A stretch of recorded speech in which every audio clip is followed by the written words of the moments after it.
I'm going to be honest with you. I don't vibe with a lot of spiritual traditions.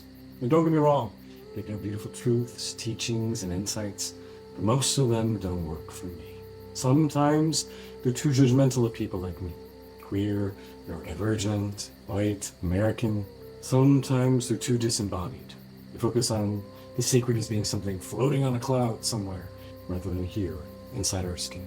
Sometimes they are too hierarchical, demanding complete subjugation to a leader or guru figure. Sometimes they focus too much on gatekeeping, secret practices and initiations, holding back knowledge of truth, save for an elite few. Sometimes they're too Byzantine, leading down with elaborate rituals and practices that obscure the truth. See, for me, spirituality is simple and accessible. It's right here, in this breath, in this body, in this life. Heaven isn't something off on some distant plane in some distant future, on some faraway planet, but it's right here, inside of us. In my spiritual journey, I have come to recognize that everything is God. A tree, a pebble, a person I disagree with politically, my mother, your mother, everything in creation is the divine made manifest. And so as I begin to strip away the dogma, the religiosity, the idea that things have to be taken on faith, and instead see the spiritual truth right before us, this led me to writing 48 Gateways to the Ecstatic Self. This was a meditation on what are the spiritual lessons that I keep coming back to again and again that are universal. Lessons that aren't tied to any culture, any one tradition, any epoch, any land. They're expressed over and again by many lineages and many faiths. What happens when we just listen to the waves of the water? What happens when we study the flight of the hummingbird? What do we learn when we really listen to one another? It's an exploration of spirituality that isn't abstracted or ornamented.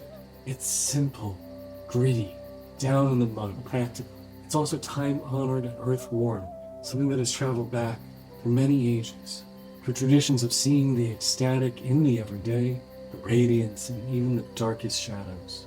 It's radically affirming of the sacredness of the outsider experience, whether that's for being queer, immigrant, differently colored, differently abled, neurodivergent. It says those who exist on the periphery are able to pierce the veil between realms, to see things from the other side. The outsider is in fact deeply holy. And so if this notion speaks to you, this idea of reclaiming spirituality unbound by religion or dogma, if you feel like an orphan, religiously speaking or spiritually speaking, maybe this is for you. The 48 Gateways to the Ecstatic Self isn't a religion. It's just a deep appreciation of where you are, whatever path you're walking, and seeing it with awe, joy, and appreciation. Now you can get your copy of this now on Amazon, and soon a matching oracle deck that features the beautiful illustrations that are included in the book will be available as well. I made this as an offering to assist you on your spiritual journey. And if you decide to check it out, please leave a review and let me know about your experience. I hope that this provides a pathway back to the heart of you, a portal back to your ecstatic self. With all my love and blessings, Kaelan.